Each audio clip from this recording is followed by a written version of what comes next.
You're listening to episode 298 of The Secular Buddhist.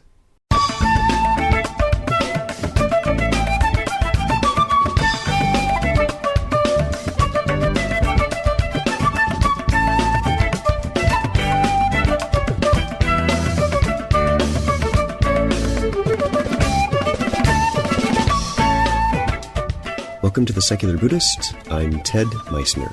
The Secular Buddhist is the official podcast of the Secular Buddhist Association, a grassroots-driven effort to answer the needs of secular teaching and practice for contemporary society. The podcast has interviews and roundtable discussions pertaining to engaged Buddhist training and practice, and the SBA website has show notes for each episode along with resource materials. Though the podcast focuses on core practice from a secular viewpoint, more traditional teachings are welcome and openly discussed. Dr. Sara Rahmani speaks with us about her work, Understanding Unbelief, Mindfulness Meditation Project.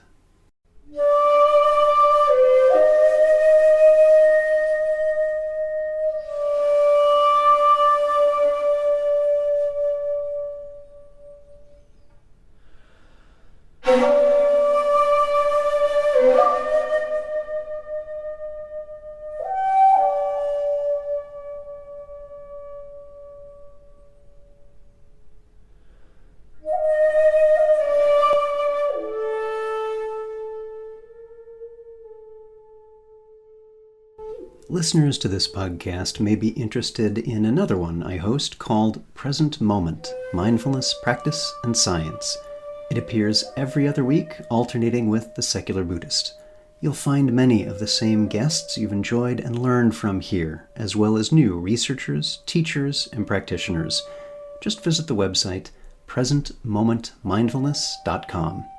Thanks for checking it out, and if you like what you hear, please feel free to share it with others. What is it like to be faced with adopting a religious belief system that's not part of your personal background? Or perhaps it is, and once there, you find an increasing cognitive dissonance with what's overtly or subtly encouraged as required views and practices. Many people like me came to Buddhism because of an interest in contemplative practice, and have found value in many of those ideas and ways of being in the world. What's most interesting to me is how that awareness growing from practice can contribute to shifting notions of identity, often from Orthodox religion to secularity. After completing her BA Honours in Study of Religions at Bath Spa University in England, Sara Rahmani traveled to New Zealand to begin her PhD research at the University of Otago. She received joint supervision from the Departments of Religion and Anthropology. Her doctorate dissertation, Drifting Through Samsara, gained an Exceptional Thesis Award in 2017 Otago's Division of Humanities. She intends to publish her thesis as a monograph. Sara joined the Brain, Belief, and Behavior Group at the Center for Psychology, Behavior, and Achievement, Coventry University, as a research associate in July 2017. Also note that if you'd be interested in participating in the research discussed in today's episode, you're a secular Buddhist or other non-religious or atheist mindfulness practitioner, you may be able to participate by filling their 20-minute questionnaire and or contribute to the research in the form of an online interview. You can get started by clicking on a link provided on the episode page for this episode. So, sit back, relax, and have a nice Prince of Peace organic oolong tea. Our guest today is Sara Rahmani. Welcome to the podcast. So glad to have you here. Thank you. I'm very glad to be on your podcast. Thanks. So let's start by just having you say a bit about your background, Sara, and what brought you to this work that you're doing. So I'm originally from Iran. And to just give you a perspective of why I'm studying what I'm studying, I did a Vipassana meditation course in Iran about 12 years ago. And that kind of started from an interest of just reading about religion. And then I got to Buddhism and I kind of stopped there. And so I wanted to explore a bit more. and I located the nearest meditation center, which turned out to be Goenka's Vipassana meditation. And so after that, I really wanted to study. So I came to the UK and did my bachelor's in study of religions. And from there, I thought I wanted to study it further. So I went to New Zealand, did my doctorate in anthropology and religion. So again, I didn't leave Vipassana behind. So I started, so the PhD was also about Goenka's Vipassana movement. And from there, I was looking for possible opportunities to do postdoc. And something came across my purview, and it was this project on understanding unbelief. So this project, I'll explain it a little bit more later. But I thought, oh, fantastic opportunity for me, because mindfulness is also always kind of promoted and practiced in a secular way. And wouldn't that be fascinating to see the varieties of unbelief? So as it's constructed and within this kind of subculture and teaching. So I wrote a proposal, it got accepted, thankfully, and now I'm back in the UK, and I'm doing this research on mindfulness and unbelief. So, yeah. Excellent background. I'm curious, what was your doctoral thesis about? You said it was along the lines of something with Goenka's Vipassana. So, what was your thesis? Okay, that's a great question. I love talking about my thesis. So when I started my doctorate, so I've been practicing Vipassana on and off, and it was really fascinating for me to understand why people stop, because I had stopped, and everybody is like, oh my God, this is the most amazing technique. It's so life-changing, it has all these values, but then why do you stop meditating? Right, so that was the question that started the project. And so the way I kind of wrote my methodology and kind of designed the research was that, okay, in order to understand disengagement properly, we should also look at the other side of it. So I wanted to interview people who are kind of at the beginning of their journey, so to speak, or like new students, like that's the terminology Vipassana meditators use. So I wanted to speak with new students, I wanted to speak with old students, as in, again, committed meditators, and also with disengagers. Yeah. So through the earlier stages of the data analysis and the interviewing, so first let me just clarify that I do ethnography and I do in-depth interviews with people. And in order to do that, you do an interview, you analyze it simultaneously while you don't do all of your interviews, put them aside, and then go back to them 6 months later. So it's a kind of side-by-side project. And it became really clear through the first few interviews that none of these people who I was speaking with saw themselves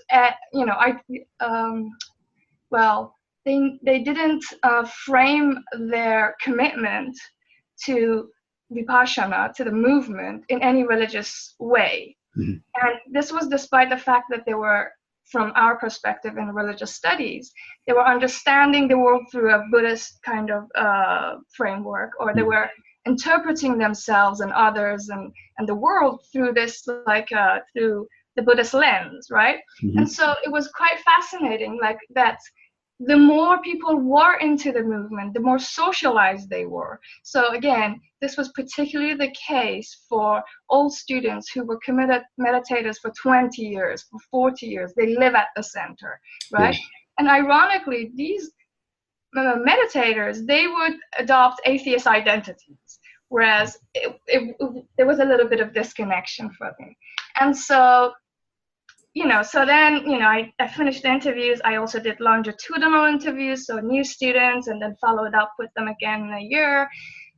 Did some, focused on the language, how language changes, as they become committed, as they kind of move into the movement, I suppose. And so I came up with this mini theory for the first part of the thesis, which is called tacit conversion. And by conversion, I know people hate this terminology, and I'm aware of it, and I dedicate a considerable amount of time looking at the socio-cultural structures that kind of lead people to kind of avoid these categories, religious categories, etc. And yet it is an accurate term to use. So yes, I support you in not ceding the territory of the word conversion, because it is appropriate. Okay, that's good to know where you stand on that, because a lot of people kind of, don't like me after I say this. But so excuse me. So I came up with this theory of tacit conversion, which kind of trying to capture this paradoxical situation that the more you are committed into the movement, the more you adopt the language, the more likely you are to kind of reject all sorts of religious categories and claim an atheist, non-religious. Mm-hmm. And then from there, where the bulk of the thesis is then how do you disengage when in the first place you kind of overlook this process altogether? Because in disengagement literature, you always have a explicit moment of conversion and then an explicit moment that, okay, I don't believe in God, I'm leaving this movement, I'm no longer a Hare Krishna. Right. You have those explicit moments. And so then I mapped different ways people disengage and what those narratives look like. Mm-hmm. So that was that. That's fascinating. To me, it sounds like what you're describing is strong connection to what we see in mindfulness communities, whether they're in a more orthodox setting, a traditional Buddhist framework, for example, or whether it's a very secular mindfulness community that's online. It may not even be in person. And one of the questions is, so what is it that gets people to engage and persistently do the practice and be a part of this? And what is it that happens that makes people leave, that prompts a disinterest or perhaps sometimes an aversion to it? And what you were just describing seems so interesting, because there seemed to be a theme of people found, the ones who stayed with it and were more deeply embedded in it, there's a strong theme of interpersonal connection, of community, rather than identification with a particular ideological stance. That's a very interesting point you're raising. And in a lot of the kind of interviews I've done, both in terms with Vipassana meditators and mindfulness meditators, there's always this kind of emphasis on the lack of a community, a sense of community. Right. So especially in Vipassana, for example, you do the 10-day course, and then you're expected to go out in the world and meditate for 2 hours per day. Some big, large cities, there would be support groups where you can attend a weekly session and meditate together, but not everywhere. So that's not always the case. And yeah, I absolutely agree with you on the note, on the point you raised, and also what I find quite fascinating with mindfulness, that seems to be a kind of difference here between Vipassana and mindfulness meditators, is that mindfulness people have a community online. And they tend to say to me that, I don't have a community in the real world, but but a strong sense of identity and belonging, like via all sorts of Facebook, Twitter. Yeah, that's my fault. Sorry about that. That is so fascinating, because you're connecting to a lot of people elsewhere, right? And yeah, this is an experience that we have, of course, with the Secular Buddhist Association, that it grew from a simple podcast and then a small organization to having other groups that are completely independent, that I wouldn't call satellites, I'd call them partners, because they're doing their own thing in like 9 different countries. Wow. In fact, it may even be, I think it actually may be more than that. It's like 10 or 11 different countries in 9 different languages. And how amazing is that? And that's also been my experience in teaching mindfulness-based stress reduction online, is that I end up having, I think the last class was 9 different countries Ah, and over a dozen different states in the US were part of that. And of course, the common question towards the end of the program is, what next? What now? And that this need for connection, because there's been every week for a couple of hours, you're with others. And the screen, the kind of the Brady Bunch screen disappears, and it's deep and abiding and strong emotional connections with others.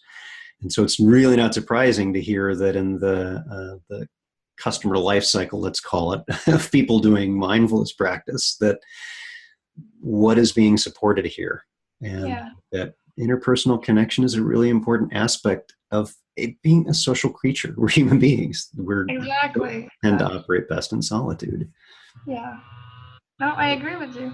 Fascinating work. Thank you so much for sharing that. I'd love to talk with you more about it. Really great work and good to hear. So let's shift a little bit to even just the title and the work that you're doing, Understanding Unbelief, the Mindfulness Meditation Project. Tell us about what that is and what the work is that you're doing. Okay, so understanding unbelief. So the term unbelief, first of all, is kind of trying to capture, I suppose, any kind of position that's kind of denying any religious, in particular religious belief in God or faith in God. And the reason kind of the committee of this program chose this unbelief, and I should kind of say this is my interpretation, is that it kind of avoids those negative connotations or weak senses of atheism Yeah. that there might be. So it's kind of trying to cast a wider net and understand what who are people who saying we're not religious? Who are people who are saying we're atheists? What does that even mean? What does it mean to be agnostic? What are the various positions people take? So this program is kind of quite large. We have a fascinating, diverse team of psychologists, sociologists, anthropologists, religious studies, and they're looking at unbelief everywhere. So Mm-hmm. unbelief in, for example, Europe among Generation Y, unbelief in Egypt, unbelief uh, in narrative of people facing death. So all it's quite diverse. So that's what's the project is. And again, my angle is on mindfulness, and I am interested in particular to. So first of all, it's a qualitative research, but we also have a questionnaire side to it. And because I'm the ethnographer, I would just stick with explaining what my side of the story is. Okay. And from the kind of research that I do, it's quite open-ended. There is no hypothesis to test. I'm just interested in talking with people, and the criteria is quite simple. You have to identify as unbeliever, atheist, agnostic, whatever that contains, and a mindfulness practitioner. So I'm interested in speaking with people, hearing about their background. So the style of the interview is quite open and in depth, and I would sometimes play devil's advocate. I would like to hear about their background, whether religion had a role in their upbringing, how they got introduced to mindfulness, what they understand from the practice, how they, what they think is important to them.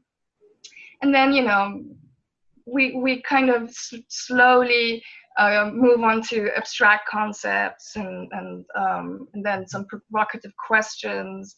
So the point is, in the end, to transcribe and compare all these different narratives next to each other and see what are the shared themes. So what are the kind of biographical, sociocultural patterns that emerge from these, and what do people really mean, and what kind of diversity of worldviews can be seen in this sort of. So I'm very curious to ask what you've seen so far, but it being good science, I don't want to poison the well, so I'm not going to do that. And I simply remain curious. Thank you. I appreciate that.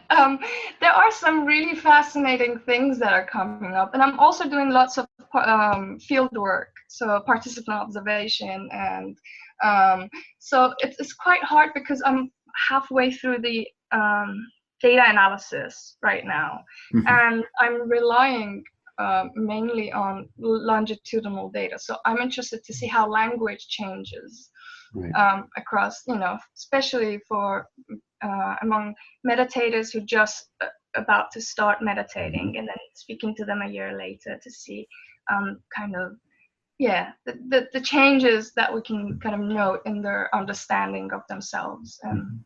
yeah. So are you still doing interviews, or are the interviews you've got your cohort and you're done, and now it's just going to be longitudinal follow-up? No, I'm still doing interviews.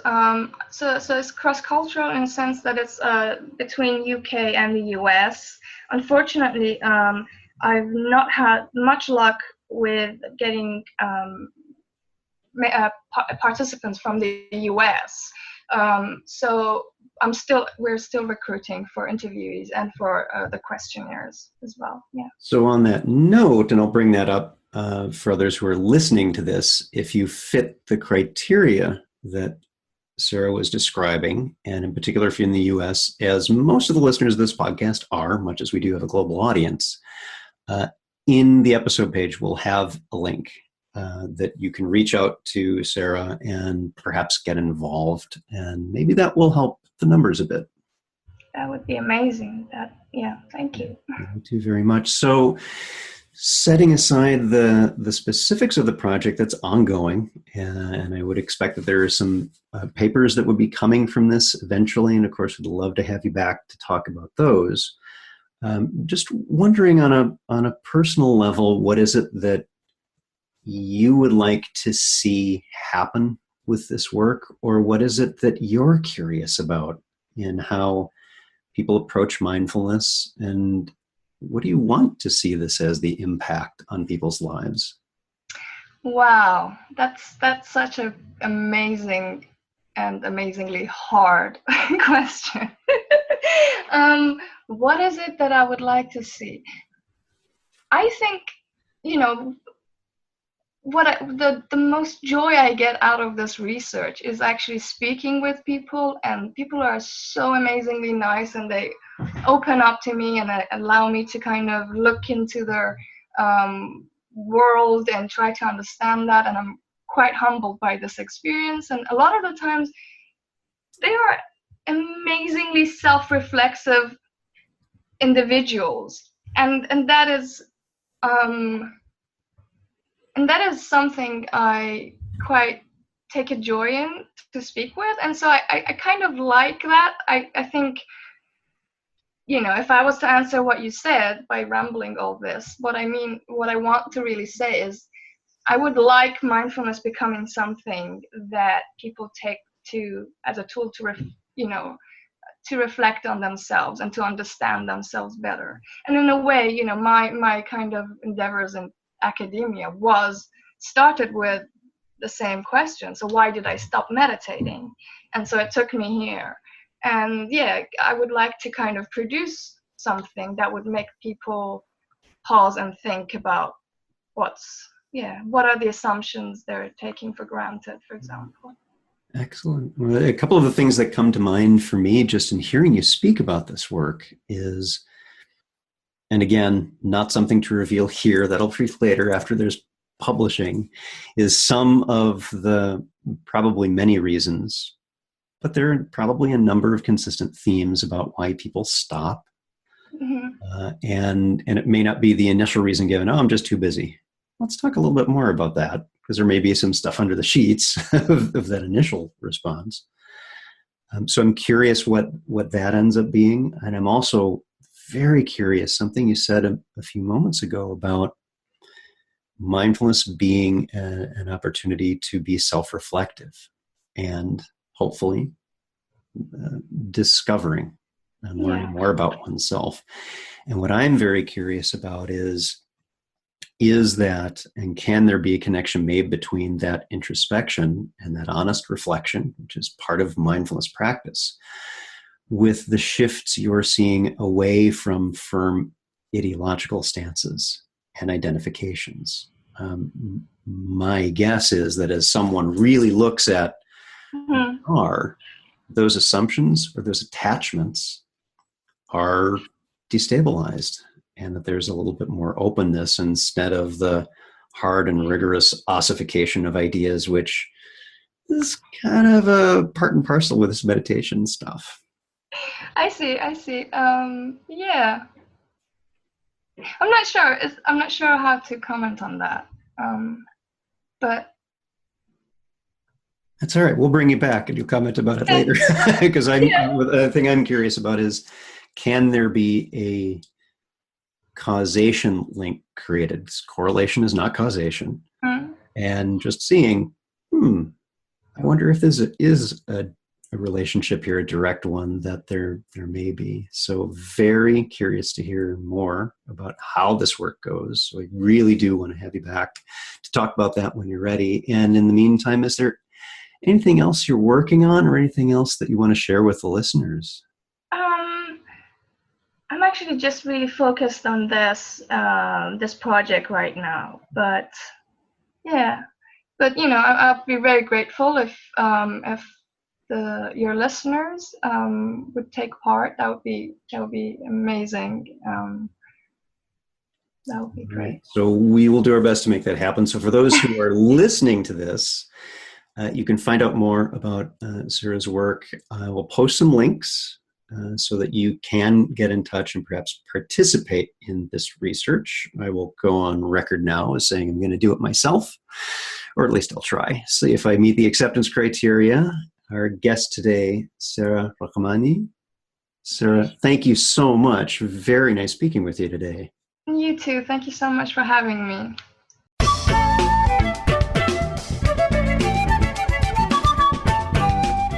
Thanks for listening. If you'd like to learn more about something you've heard in today's podcast, please come visit the SBA website at secularbuddhism.org, and you'll find an entire webpage devoted to this and every episode. Discussion about this episode can be found on the episode page itself, along with show notes. The music for The Secular Buddhist is used by permission from John Kaizan Neptune's CD, Steps in Time. Additional music is provided courtesy of Monty Levinson of Taihei Shakuhachi and Rodrigo Rodriguez. Their websites are also linked on the SBA site on the About Podcast Music page. Until next time, remember, every moment you have a choice. Make it the best you can. See you next time on The Secular Buddhist.